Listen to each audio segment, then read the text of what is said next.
안녕하세요. 달빛딸 인세입니다. 선생님, 오늘은 고요한 우연이라는 책을 가지고 왔습니다. 이 책은 제13회 문학동네 청소년 문학상 대상 수상작으로 제가 얼마 전에 소개했던 여름이 반짝이라는 책을 쓰신 김수빈 작가님의 작품이더라고요. 이 책은 청소년을 대상으로 쓴 책이어서 청소년 친구들에게 추천을 하고, 특히 나는 좀 너무 평범한 친구가 아닌가? 나는 뭐 너무 특출날 게 없어 라고 생각하는 친구들이 읽으면 좋겠다고 생각을 했어요. 사실 대부분이 우리의 삶의 대부분은 사실 굉장히 평범한 사람들이에요. 그쵸? 근데 그런 사람들의 이야기가 왠지 별거 없는 것 같고 그냥 되게 화려한 삶을 사는 사람들만이 주인공처럼 여겨진다고 생각할 수 있지만 그렇지 않다라는 거를 작가님께서 이 책을 통해서 알려주셨다는 생각이 듭니다. 책에는 이수연이라는 아주 평범한 고등학교 1학년 친구가 등장을 합니다. 이 친구를 중심으로 수연이의 친구 지아, 그리고 수연이가 짝사랑하는 상대인 정후, 그리고 이제 수연이가 동경의 대상이라고 여기는 고요, 그 다음에 우연이란 친구가 등장을 하는데요. 이 4명의 친구를 중심으로 이야기가 진행이 됩니다.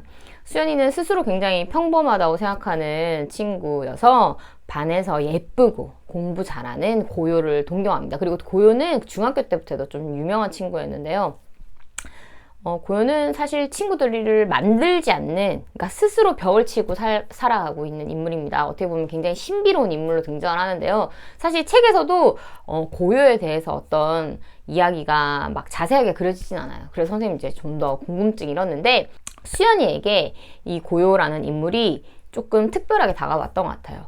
고요는 사실 자기한테 좀 호의를 갖고 온 친구들에게도 좀 적대적으로 대하면서 반에서 적이 생기는 인물입니다. 그래서 고요의 책상에 막 쓰레기들이 올려지기도 하고 알게 모르게 막 고요를 좀 괴롭히는 그런 모습들이 등장을 하는데요. 그 가운데 수연이는 적극적으로 막 고요를 이렇게 도와주지는 못하지만 그래도 뒤에서 알게 모르게 고요를 이렇게 도와주는 그런 따뜻한 마음을 가진 친구로 등장을 해요. 하지만 수연이는 자기의 그런 모습을 조금 비관적으로 생각을 해요. 이러지도 저러지도 못하는, 자기가 굉장히 무채색 같은 인물이어가지고 확실하게 막 친구를 도와주지도 못하고, 그렇다고 해서 그런 상황에 처한 친구를 모른 채 할 수도 없는 좀 비겁한 그런 인물이라고 본인 스스로 여기는데, 주변에 정우와 또 지아 같은 친구들이 수연이가 그런 존재가 아니라는 것을 또 일깨워주는 그런 과정이 또 그려져 있습니다. 그러면 이제 여기서 제목과 이 등장인물과 연결이 된다는 걸 여러분이 알 수 있을 텐데, 고요한 우연, 이제 고요가 등장을 했고 또 우연이라는 친구가 있잖아요. 이 우연이는 수연이가 처음에 본인이 되게 보통의 인간이라고 생각을 했던 것처럼 우연이 역시도 이 교실 속에서 한 배경으로 차지하는 그런 인물이라고 여겼던 친구예요. 그만큼 이제 우연이도 그렇게 자기의 색깔이 드러나지 않는 친구인데, 정말 우연히 수연이가 꿈속에서 우연이를 만나게 됩니다. 그러니까 그 얼굴이 딱 떠오르는 순간부터 교실에 있던 우연이가 눈에 들어오기 시작을 한 거죠. 사실 수연이는 반에 이제 엄친아라고 할 수 있는 그 반장이면서 공부도 잘하고 친구들에게 모두 나이스한 정우를 좋아하는데, 언젠가부터 이제 이 우연이한테 자꾸 신경이 쓰이기 시작하는 거죠. 자, 그러면서 이제 본격적인 사건은 어떻게 시작되냐면 그 SNS를 통해서 시작이 됩니다. 이제 SNS가 자기의 본 계정도 있지만 그 다른 계정을 또 여러 개 만들 수 있잖아요. 그러면서 우연히 정말 여기 지금 선생님 우연이라는 말을 많이 쓰게 되는데, 수연이가 지금 정우, 그 다음에 우연이, 그 다음에 고요, 이렇게 3명의 친구와 수연이라는 정체를 숨기고, 그러니까 의도적으로 숨기려고 한 건 아니지만 어쩌다 보니까 자기가 이수연이다 라는 존재를 숨기고 이 친구들과 이제 SNS 상에서 교류를 하게 됩니다. 그래서 이 SNS 자체의 그 특징을 아주 활용한 이야기죠. SNS라는 게 나를 밝히지 않고 소통할 수 있다는 그런 또 특이점이 있잖아요. 그러니까 수연이는 우연이와도 얘기를 하게 되고 고요와도 얘기를 하게 되고 정우와도 얘기를 하게 됩니다. 사실 정우와는 그래도 반에서 잘 지내는 사이인데 본의 아니게 정우의 그런 어두운 면을 발견하게 되면서 그거를 아는 채 하고 싶지 않아서 정우와 이렇게 자기의 정체를 숨기고 얘기를 하게 돼요. 그러면서 우연이가 어떤 친구인지 그리고 고요가 어떤 친구인지 조금 더 알게 되는 사실이 있는데요. 근데 여기에서 참 아이러니한 게 이 친구를 안다고 말할 수도 없고 모른다고 말할 수도 없는 그 수연이의 어떤 마음이 여기에서 책에서 잘 나타나 있습니다.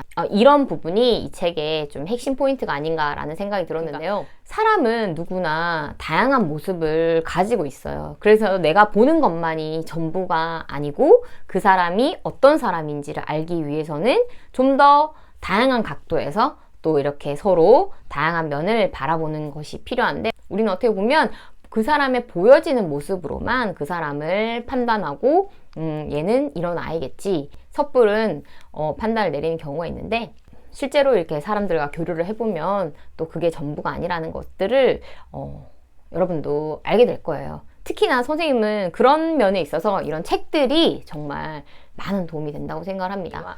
그러면서 이제 수연이는 사실 교실에서는 우연히와 전혀 어떤 대화도 하지 않고 일말의 어떤 교류가 없는데 그 SNS 상에서 얘기를 하면서 우연히에 대해서 조금씩 알아가는 거죠. 그리고 이제 이들이 가까워지게 된 데에는 고양이라는 또 매체가 있고 또 이 책을 조금 이해하기 위해서는 그 달 착륙에 관련된 이야기를 여러분이 좀 알면 좋을 것 같아요.